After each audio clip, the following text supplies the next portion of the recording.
Bharatiya Janata party आणि शिवसेना अनेक वर्ष आम्ही एकत्र काम केलंय।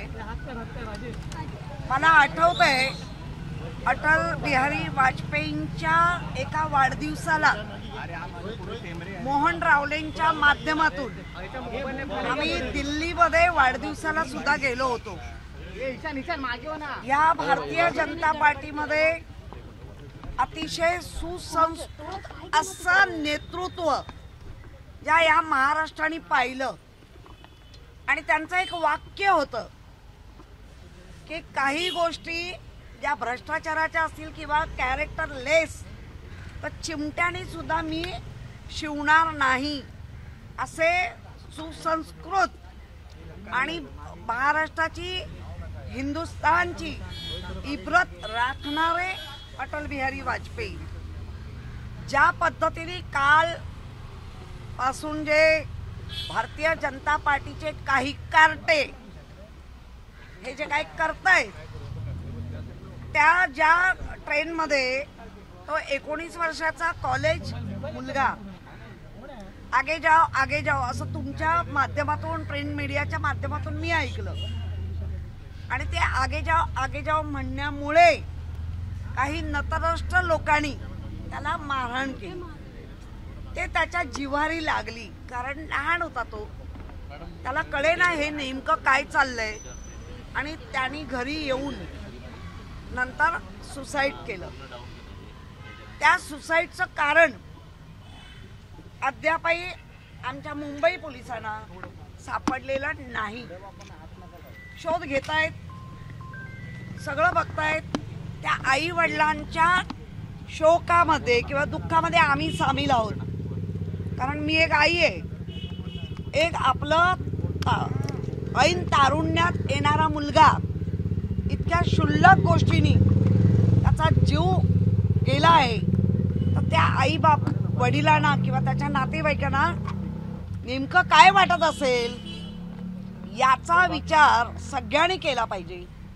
सरकारमध्ये असलेले लोक हे विसरतायत का की ते पुत्र शोकाने मग्न आहेत किंवा ते पुत्र शोकामध्ये असताना त्यांच्या पुत्राच्या मरणाचं राजकारण ज्या गोष्टीवर करतायत काय तर ते सगळ्यांना माहिती आहे ते राजकारण काय करतायत। आज आमच्या बाळासाहेबांच्या स्मृतीतळावर गेले, चला हे तर नक्की झालं की बाळासाहेबांशिवाय ह्यांचं पान महाराष्ट्रात हलू शकत नाही आणि ज्या स्मृतीस्थळावर बाळासाहेबांच्या गेले त्यांच्या मुलाचं किंवा त्यांच्या पुतण्यांचं अख्ख्या महाराष्ट्रात देशात कसं नाव खराब होईल याच्याकडे लागलेले आहेत। अरे सत्ता बत्ता पैसा सगळं तुमच्याकडे, जे कोणी आहेत हे शोधून आणा। आणि मग असं म्हणावंसं वाटतं त्यांना कुणकुण लागली आहे का की ते भाजपाचेच कार्यकर्ते आहेत, त्या सगळं आमच्यावर शेकवण्याचा मुळात कोणाचाही कार्यकर्ता असू दे जो किंवा नसेल नागरिक असेल ते शोधून काढा, त्या मुलाला खऱ्या अर्थाने किमान न्याय द्या। आणि त्याच्या आई वडील कारण उभारती काठी होती, तारुण्यातलं मुलगा, त्याच्याकडनं अपेक्षा होत्या त्याच्या कुटुंबाच्या, त्या सगळ्याचा एका मिनिटात चक्काचूर झाला। ते त्यांना सांत्वन करायचं सोडून नको त्या गोष्टी करतायत। कुठलं इतकं घाणेरडं राजकारण। मी वारंवार म्हणते साधू कांड हे पण तुम्हीच केलेलं कांड होतं, पण तुम्ही त्यावेळेला उद्धवजी मुख्यमंत्री होते, त्याच्यातला जो चौधरी आहे त्याला पदरात घेतला कोणी? तुम्ही आता दाखवताय की आम्ही नाही, पण ते घेतलाच का? तर तो आरोपी होता, तुमच्या मते त्यांनी कांड केलं होतं पण घेतला का?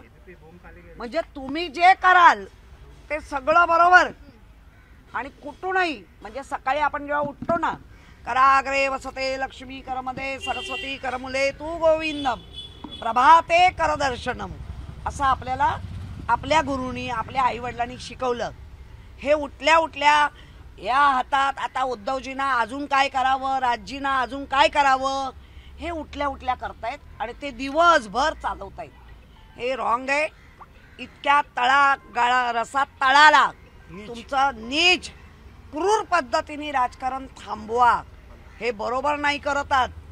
म्हणून आज अटल बिहारी वाजपेयींच्या दर्शनाने आम्ही हेच सांगू, जे कोणी हे बिघडलेले कार्टे आहेत भाजपात त्यांना जरा सुबुद्धी द्या.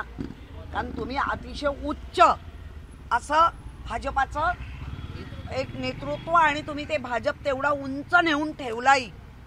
आता कुठे नेऊन ठेवला भाजप? गुंडा पुंडांच्या पायाशी असं बोला. गरज म्हणता येणार नाही. आमची बुद्धी आणि सुबुद्धी आमची जागेवर आहे. ज्यांची हल्ली आहे ना त्यांना बरोबर ते कळलंय. क्रांतिकवाद ठाकरे बंधू करतायत असं भाजपकडून. मुळामध्ये भाषिक वाद हा कधी कुठल्याच ठाकरे बंधूंनी केलं नाही. ज्यांना ज्यांना कारण नसताना माज आला, कारण नसताना तो माज उतरवला गेला, तो महाराष्ट्रात आणि मुंबईत फुकट उतरवला जातो.